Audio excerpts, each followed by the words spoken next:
Hello friend, smart coaching की online class में आप लोग का एक बार फिर स्वागत है। मैं दुर्गेश सर। जैसा कि आपको हम बता दें, आज आपका नया चैप्टर स्टार्ट करने जा रहे हैं, अनुपात समानुपात। सबसे बेस्ट और सबसे अच्छा चैप्टर होता है आपका अनुपात समानुपात। आपको पढ़ाएंगे आज हम लोग अनुपात समानुपात, जो कि आपका नया चैप्टर है। तो आप कहीं ना जाइएगा, वीडियो के अंत में रहिएगा और हम लोग क्वेश्चन को एक एक क्वेश्चन को पढ़ते हैं। पहले इसके बारे में हम लोग समझते हैं। देखिए, अनुपात समानुपात में सबसे पहले आपको बताते चले कि आपका जो कुछ चीजें होता है जो बहुत आपका इंपॉर्टेंट है, उसको बता दूं। देखिए, पॉइंट हम तुमको बता रहे हैं आपको। पहले पॉइंट आपको बता रहा हूँ, अनुपात हमेशा न्यूनतम पद में होता है। अनुपात किस में होता है? हमेशा न्यूनतम पद में होता है। जैसे आपका दिया 16 अनुपात 8, ये आपका गलत है, ठीक है। इसको हम काटेंगे। आपका 8 दूनी 16, 8 का नाम 8, ये 2 अनुपात 1 के अनुपात में ये राइट होगा।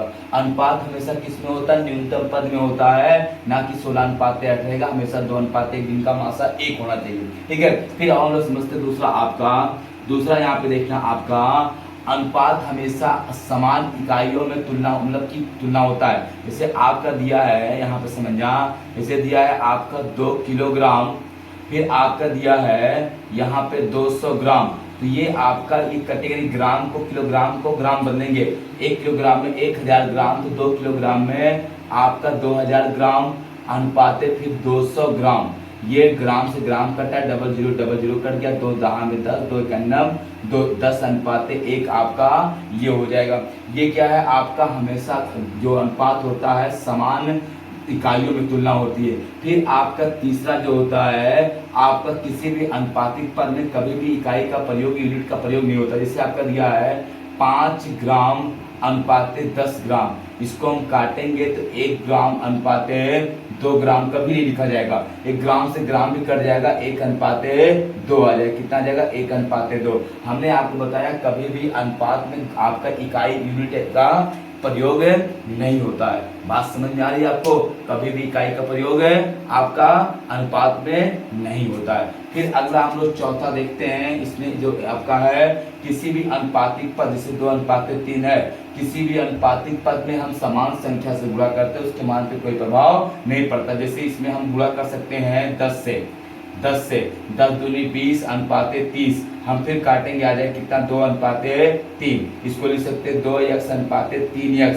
तो हमने आपको बताया कभी भी अनुपातिक पद में या अनुपात में किसी समान संख्या गुणा करने पर उसके मान पे कोई प्रभाव आपका नहीं पड़ता है। बात समझ में आई? ठीक है, ये सब इसके थ्योरी थे, आपको ये चीज आपको समझना होगा, ठीक है।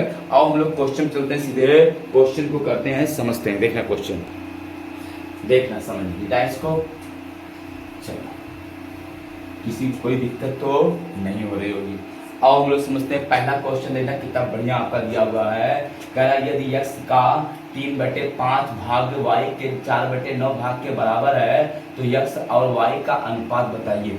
कह रहा आपका देखना, कह रहा है x का 3/5 भाग, x का आपका 3/5 भाग अब बराबर है किसके? y के, आपका y के 4/9 भाग से, y के कितना? y के 4 आपका 9 भाग के, ठीक है। ये बराबर हो गया, ये हो जाएगा x गुणे 3/5 बराबर y गुणे 4/9। ये आप गुणा कर लो, यहाँ पे आ जाएगा x बटे y बराबर 5 चौक 20 और 9 त्रिक 27। ये हो जाएगा x अनुपात y बराबर 20 अनुपात 27। कितना आ जाएगा? 20 अनुपात आपका हो जाएगा 27। x y अनुपात कितना हो जाएगा? 20 अनुपात 27 हो जाएगा। कोई दिक्कत किसी को यहाँ से नहीं, ठीक है। आपको समझ में आ रहा होगा ना? किसी को कहीं डाउट हो तो पूछो, नहीं ना? अगले क्वेश्चन चलते हैं, स्क्रीनशॉट जल्दी लीजिए, ठीक है। चलो समझते, अगले क्वेश्चन चलते हैं। इसको मिटाया हम, देखना अगला आपका जो क्वेश्चन दिया है उसको समझना क्या कह रहा है। कह रहा आपका क्वेश्चन में, कह रहा आपका p का 4/7 भाग q के 12/14 भाग के बराबर है, तो p अनुपात q का मान बताइए। कहा है आपका देखना, कह रहा p का आपका 4/7 भाग, 4/7 भाग, फिर दिया q का 12/14 भाग आपका बराबर है। तो हम इसको पी क्यू का अनुपात 7 दूनी 14 और 4 तिहाई 12, ये क्यू इधर आ जाएगा, p बटे हो जाएगा q बराबर 3/2 हो जाएगा P अनुपात Q बराबर 3/2। ये आपका क्या हो जाएगा, आंसर हो जाएगा। P अनुपात Q कितना हो जाएगा आपका 3/2 हो जाएगा। ये P अनुपात Q जो आपका दिया है, ठीक है, तो दिक्कत किसी को नहीं। ऐसे बहुत इजी क्वेश्चन अभी है, ठीक है, आप कर लेंगे। आओ अगले क्वेश्चन खोलते हैं। थोड़ा सा क्वेश्चन को देखना, इसलिए ऐसे क्वेश्चन पेपर में आपके बहुत आते हैं, ठीक है। आओ हम लोग समझते हैं क्वेश्चन को। आपका हम बताने जा रहे हैं सबसे पहले आप क्वेश्चन जो है समतुल अनुपात। समतुल अनुपात में देखना क्या होता है, आपका अगर कोई क्वेश्चन दिया, जैसे आपका देखना हम क्वेश्चन दे रहे हैं समतुल अनुपात में A अनुपात B बराबर 2/3, B अनुपात C बराबर 4/5 ऐसे दिया ये क्वेश्चन है। अब पूछ ले आपको यदि हो तो A अनुपात B अनुपात C बताइए। तो हमको देखना, हम तुमको समतुल अनुपात सिखाने जा रहे हैं। अगर दिया हो आपका A अनुपात B बराबर 2/3, B अनुपात C बराबर 4/5, A अनुपात B अनुपात C अगर आपको पूछ रहा है तो हम कैसे क्या करेंगे, AB कितना 2/3 दिया है, BC कितना दिया है 4/5 दिया है। अब देखना यहाँ पे भरना है और यहाँ पे भरना है। अगर ये भरने वाला आपका देखना कुछ नहीं करना, सीधे देखना आपका यहाँ पे इसके दाएं और बाएं से भरना होता है, नीचे ऊपर से नहीं। इसके आपका बाएं कितना है 3, तो 3 यहाँ, इसके आगे कुछ नहीं, पीछे कितना यही 4 यहाँ पे। अब गुणा करो, 4 दूनी 8, 4 3 4 3 12 और 3 5 15। यही आपका A अनुपात B अनुपात C हो जाएगा। क्या हो जाएगा, A अनुपात B अनुपात आपका C हो जाएगा, ठीक है, कोई दिक्कत किसी को नहीं। और अगला क्वेश्चन आपको देते हैं। ये क्वेश्चन मैं खुद आपको दे रहा हूँ, आप क्वेश्चन को समझना केवल। समतुल अनुपात के क्वेश्चन को बड़े अच्छे से ध्यान से आप समझना। जैसे दिया है आपका A अनुपात B बराबर 2/9, फिर B अनुपात C बराबर दिया है 5/7। A अनुपात B अनुपात C आपसे पूछ लिया जाए, A अनुपात B अनुपात B C पूछ लिया है, ठीक है। तो AB कितना 2/9, BC कितना 5/7। यहाँ पे भरने वाला है, यहाँ पे भरने वाला है। अब क्या भरेंगे यहाँ पे, तो यहाँ पे हम भरेंगे इसके पीछे कुछ नहीं, आगे कितना 9, इसके आगे कुछ नहीं, पीछे 5।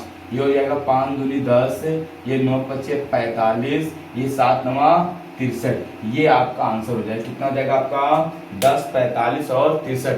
किसी को डाउट हो तो पूछो। ये क्वेश्चन दिया होगा A अनुपात B बराबर 2/9, B अनुपात C बराबर आपका 5/7। तो A अनुपात B अनुपात C का मान पूछेगा, 2/9 और 5/7 तो भरने वाला हम भर देंगे, ठीक है, कोई दिक्कत किसी को नहीं। कोई समस्या हो तो बताओ, जल्दी करो क्वेश्चन को। नहीं ना, आपको समझ में 100% श्योर आ रहा होगा, ठीक है। आओ क्वेश्चन करते हैं टाइम्स को। अगला क्वेश्चन देखना कितना बढ़िया आपको बता रहा हूं मैं। अगर आपको दिया है, यदि क्वेश्चन दिया यदि x अनुपात y बराबर 5/6, y अनुपात z बराबर 7/4, तो आपका पूछ ले हो तो x अनुपात y अनुपात z का मान बताइए। तो हम क्या करेंगे, सीधे यहाँ पे x अनुपात y समान अनुपात z, x कितना 5/6 और 7/4, यहाँ पे भरना है, यहाँ पे भरना है। ये देखना यहाँ पे हम क्या भरेंगे, इसके पीछे कुछ नहीं, इसके आगे 6 और इधर कुछ नहीं तो 7। ये हो जाएगा 7 5 35, ये हो जाएगा 7 6 42, ये हो जाएगा 6 4 24। यही आपका क्या हो जाएगा 35/42/24 आपका आंसर हो जाएगा, ठीक है, कोई दिक्कत किसी को नहीं। समझ में आ रहा ना। और अगले क्वेश्चन चलते हैं। अगला क्वेश्चन देखना। अगला क्वेश्चन अगर आपका ऐसे दिया हुआ है, समझना, अगर आपको दिया हो यदि A अनुपात B बराबर 2/3, B अनुपात C बराबर 3/4 और C अनुपात D बराबर आपका दिया हो, C अनुपात D बराबर 4/5, तो A अनुपात B अनुपात C अनुपात D का मान बताइए। A B C D का मान बताइए। A B कितना 2/3, BC कितना 3/4, CD आपका CD कितना 4/5। भरने वाले देखो, यहाँ खाली, यहाँ खाली, यहाँ पे खाली, यहाँ पे खाली, ये खाली, ये इतना भरना हमको, कुछ नहीं करना है। खाली आपका दाएं बाएं को आपको समझ में आना चाहिए बस। इधर कुछ नहीं, तो इधर यहाँ पे यही वाला 3, यहाँ पे ये 3, यहाँ पे ये 3 और यहाँ पे ये 4, ये 4 और ये 4, ठीक। हम चाहें तो ये 4 ये 4 ये 4 ये 4 से काट भी सकते हैं। यहाँ 4 से 4 कटा, ये दोनों से कोई भी काट दो, ये कट गया, बचा कितना 3 दूनी 6, कटेगा क्या 3 से 3 कटेगा, इसमें 3 है, इसमें हाँ ये 3 से ये 3 ये 3 ये 3 कट गया, बचा क्या यहाँ पे 2:3:4:5। कोई दिक्कत किसी को नहीं। ये हम इसमें से चारों में जो रहेगा उसको काट देंगे, ये 4 ये 4 ये 4 ये 4 कट जाएगा, 3 3 3 3। आपको तीनों चारों में होगा तभी कटेगा, किसी एक में रहेगा तो नहीं कटेगा। आप ऐसे भी कर सकते थे, आप गुणा करके काटते हैं फिर भी आप ऐसे कर सकते थे, ठीक है, कोई दिक्कत किसी को नहीं। अगर आप गुणा किए होते और करना तब काटते तब भी आपका आंसर यही आता, ठीक है। एक क्वेश्चन आपको संतुलन अनुपात का मैं बता रहा हूँ, देखना। अगर आपको दिया होगा, जैसे आपका दिया हो A:B, आपका 2:5, B:C, 2:3, C:D, 3:5, ऐसे दिया हो। तो A:B:C:D पूछा हो तो AB कितना आपका, AB आपका 2:5, BC कितना 2:3, CD कितना 3:5। यहाँ पे खाली, यहाँ पे यहाँ और यहाँ पे ये खाली है, तो दिक्कत किसी को नहीं। यहाँ पे हम भरेंगे क्या 5, यहाँ भी 5, यहाँ 2, यहाँ 3, यहाँ 3, यहाँ 3। हम काट दें 3 से 3, 3 कट गया, अब कटेगा 2 से 2, इसमें कटेगा नहीं, बस रहने दो। ये हो जाएगा 2 दूनी आपका 4, 5 दूनी 10, ये हो जाएगा 5 तिहाई 15 और ये हो जाएगा आपका 5 25। यही आपका रेशियो अनुपात हो जाएगा। समतुल अनुपात आपको समझ में आ रहा होगा, समतुल अनुपात कौन नहीं कर सकता, ठीक है। समतुल अनुपात में ऐसा कुछ नहीं क्वेश्चन है जो आप आराम से और अच्छे से कर ना पाए, ठीक है। ये समतुल अनुपात इसी को कहते हैं, ठीक, कोई दिक्कत किसी को नहीं। समतुल अनुपात आप आराम से अच्छे से कर लेंगे, ठीक है। फिर हम लोग बस करते हैं, फिर हम लोग क्लास आगे देखेंगे कंटिन्यू, ठीक है। Thank you, good night.